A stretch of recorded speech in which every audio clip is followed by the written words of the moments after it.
The Discovery, Chapter 9, Part 2. Midnight's eyes shot open and the world around her quickly came into focus. She was still in David's room, laying on his bed with both of his arms still wrapped around her. She turned her head to look outside and saw that the sun was bathing the outside world in its warmth.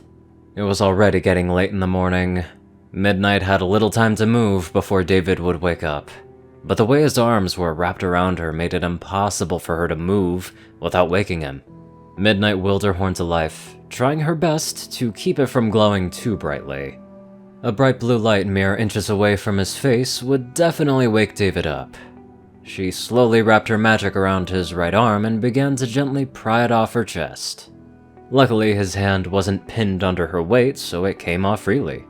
She carefully lowered his arm at his side and set about her next task, removing his left hand from her chest fur. Unlike his right hand, his left was gripping her fur, preventing any kind of getaway. Focusing on one finger at a time, Midnight slowly and methodically pried each of David's 5 digits from her chest. Midnight removed each finger at an agonizingly slow pace. Her heart pounded in her chest as she pried each digit away. She checked the clock numerous times as she worked, fearful of just how much time she was taking to escape. Okay, there's 2 down, now just shit. Midnight thought to herself as David stirred. Midnight immediately released her magic hold on David's finger. He moved slightly before settling back down and returning to his peaceful sleep. Midnight took several minutes to breathe and ensure that David was fully asleep before getting back to work. Okay, you got this, Mid. Just a couple digits to go. And yes, there we go. Midnight successfully removed David's last finger from her chest and checked once again to ensure that he was still asleep. His slow and steady breathing told her what she needed to know. Chancing a glance at the clock, Midnight sighed quietly. Okay, that took 20 minutes. But you're at the home stretch, Mid. Here we go. Forcing more magic into her horn, Midnight wrapped herself in her magic aura and began to gently levitate herself off of the bed. Slowly but surely, her weight was lifted off of the mattress, and she hovered several inches above David's sleeping form. The bed lightly creaked as the last of her weight was freed from the confines of gravity. Alright, just gotta get down now. Midnight gently lowered herself to the carpet with a quiet thud. She turned her head around to make sure David was still asleep, and to her relief, he remained still and undisturbed. She quickly walked out of the room and made her way back to the kitchen. She opened a small drawer and fished out a piece of paper and a pencil. With a quick flicker of magic, Midnight wrote down a note for David and snuck back into his room to put it on his desk. Once she was sure he would see it when he woke up, she quietly made her way for the front door and set off towards Canterlot.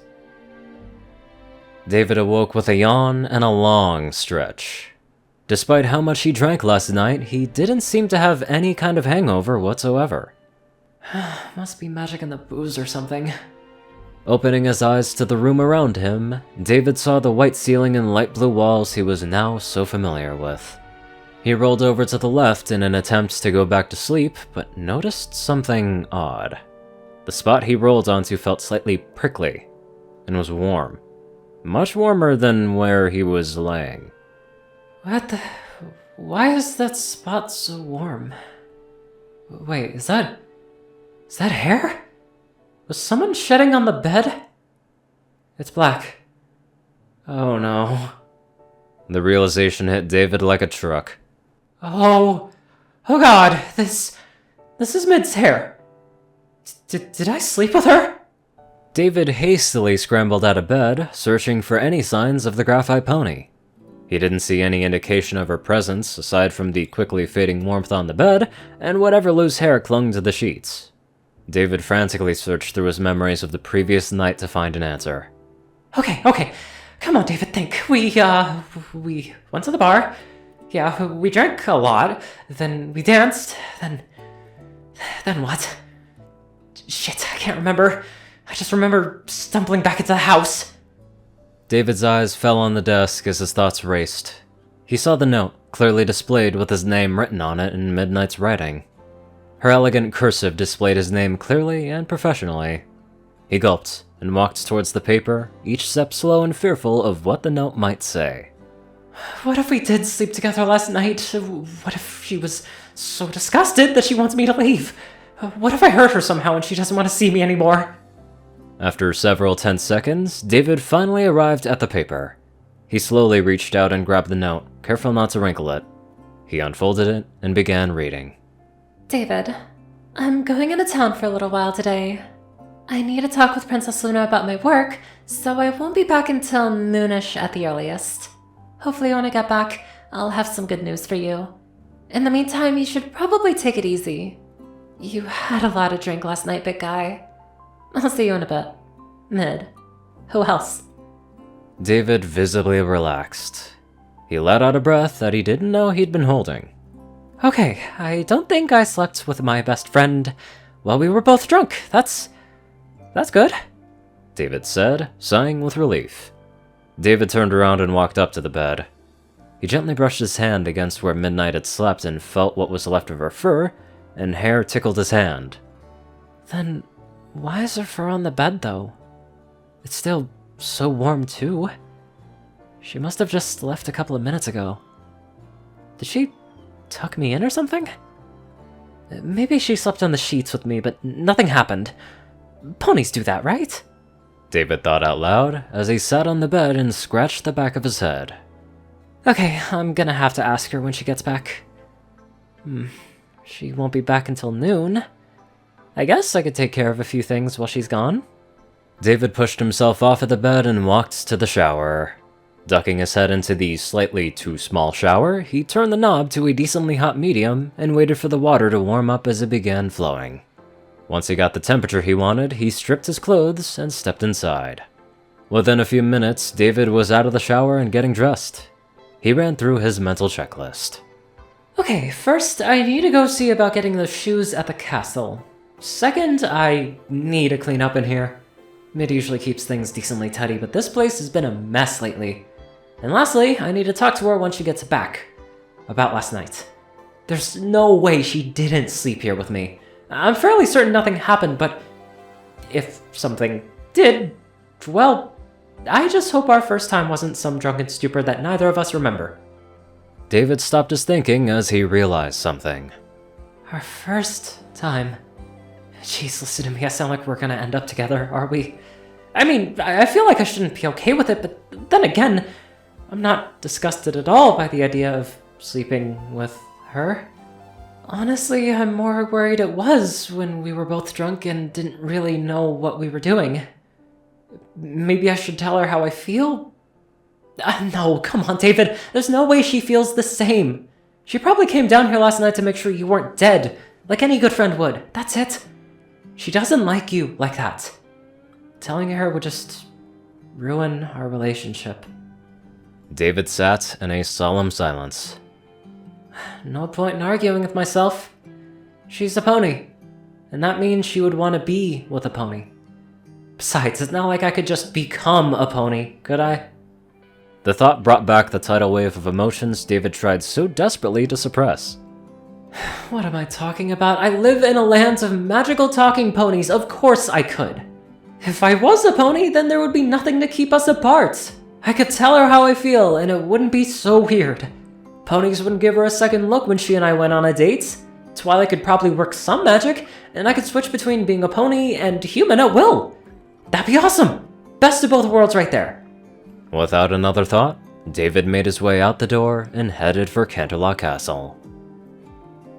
Midnight arrived at Canterlot Castle as the sun's warmth finally began to heat up the street. There were only a few days left before Canterlot was due to receive its hearth-warming snow, and ponies were already preparing for the coming frost fall. Many were wearing winter boots and scarves as well as full winter coats. Midnight waved at the guards stationed at the front door and walked inside. Easily navigating the familiar network of hallways through the castle, she found herself at the door of the throne room. She knocked 3 times, and to her surprise, the doors opened. A light blue aura quickly dissipated from the door handle as it opened enough for Midnight to enter. As she walked in, she was greeted by none other than Princess Cadence. Midnight quickly bowed. Rise, Midnight. I've been expecting you. Cadence said, cheerfully.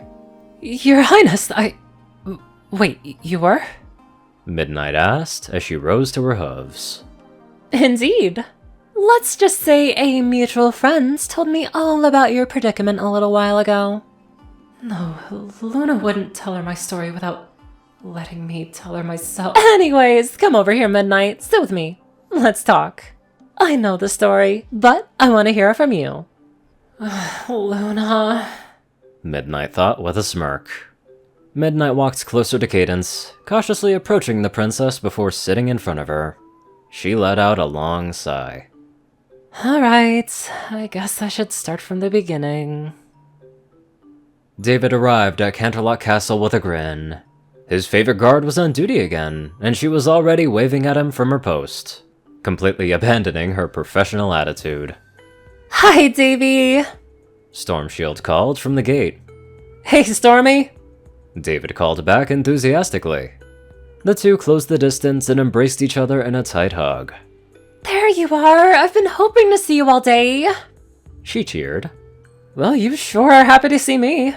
It's not like I was gone for a long time. I was here yesterday, you silly pony. He said, as he booped her nose, causing her muzzle to scrunch up adorably. I know. I just miss seeing you around the castle every day. So I get super excited whenever I get to see you anymore. You know I live with Midnight, right? You can always come and visit. I'd love to see my favorite card without her armor on. Since that stuff makes you look all white, I still don't even know what your coat color is. Absolutely! I'd love to come by sometime. But I thought I told you last week that it's blue, Davy. Anyways, what are you here for today? Besides seeing my beautiful muzzle, of course. You did? Oh man, my memory's been getting worse, hasn't it? Anyways, I'm actually here to pick up some shoes and maybe talk with Tia about a couple of things. If she's around, that is. Well, she's definitely here. I'm not sure how likely it is that you'll be able to see her though, what with appointments and such. But I'm sure she'll make time for you. Storm finished with a wink. Thanks, Stormy. I've gotta go now, but I'll come by some other time, or you can always come and visit me later. David replied. Storm squeezed David in another tight hug before letting him go and returning to her post. She waved as David walked into the castle. Later, Davy. Dude's a frickin' magnet. I wouldn't even be surprised if he wooed Celestia or Luna, unless he already did, I can't remember. Anywho, let's get on to our flirtatious donators. Top donators are 630, Only One Thing, Ceru, Orion, and IronSky. Darkside, Raiden, Narwhals, Black Moonheart, Pastel Skies, Austin, Roland, Stu, Hex, Sword Brother, Marcher, Omicron, Lyra, Will, Chris, Twinkie, Ride Soul, Battle Swaffle, Shadow Moon, Luigi 88, Chancellor Crust, Big Smoke 369, Bobcat GJF, and many more awesome people. Thank you all so much for watching this video and live life to the fullest.